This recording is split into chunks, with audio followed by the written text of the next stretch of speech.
સતીશભાઈએ સરસ મજાની વાત કરી અને પહેલી જ વાત હું કહું, સ્કૂલ ફી ની વાત કરી, બરાબર. હવે મારે એક બેન ને પૂછવું છે. બેન તમે ઉભા થાઓ, ચિંતા જરા કે ન કરતા, હું તમારો ભાઈ છું. બેન તમે કઈ કંપનીનો ફોન યુઝ કરો છો? સેમસંગ નો. એમાં સિમ કાર્ડ કઈ કંપનીનું છે? વોડાફોન નું. તો એમાં વોડાફોનમાં તમારે પેલા પૈસા ભરવાના પછી વાત થાય કે વાત કરો પછી પૈસા ભરવાના? પેલા પૈસા ભરવાના પછી વાત થાય, બરાબર. બેન ઉભા રહેજો, બેન માટે એકવાર જોરદાર તાળીઓ.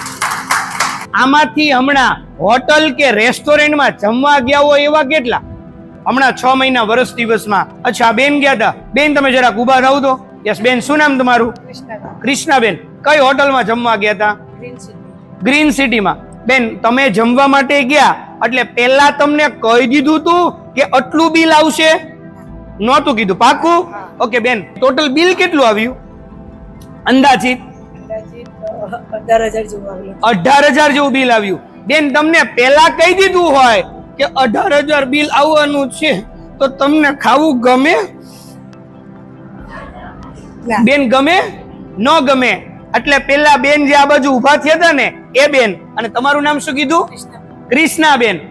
મોબાઈલ ફોનમાં સિમ કાર્ડમાં પેલા પૈસા ભરવાના પછી વાત થાય. અને બેન આપણે હોટલમાં પેલા જમી લેવાનું પછી પૈસા ભરવાના. બેન એમ સ્કૂલમાં એવું જ હોય, પેલા બાળકો ભણી લે અને પછી આપણે ફી આપવાની, અને પાછા અમે વાલીને ફોન કરીએ ને સ્કૂલમાંથી કે બેન ફી ભરવાની છે, તો અમુક પેરેન્ટ્સ તો એમ કે આ સતીશભાઈને તો કેવડા બધા પૈસા છે, કેટલી બધી આવક આવે છે, તો સતીશભાઈ કેમ ફી માંગતા છે?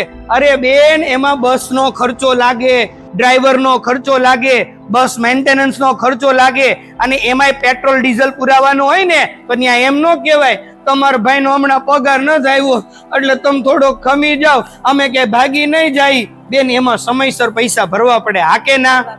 બેન આમાં કેવું હોય, 1 મહિના 2 મહિના 6 મહિના પહેલા આપણને ખબર જ હોય કે મારે મારા બાળકની બસ ફી ભરવાની છે, હા કે ના? તો બેન આપણે 2 મહિના પહેલા એડવાન્સ ન રહેવું પડે? રહેવું પડે ને. તો અમુક તો જગદંબાનું સ્વરૂપ લઈને આવે, ક્યાં છે સતીશભાઈ? બહાર લાવો, બહાર લાવો સતીશભાઈ ને. છોકરાઓને કેમ ફી માટે ફોન કરે?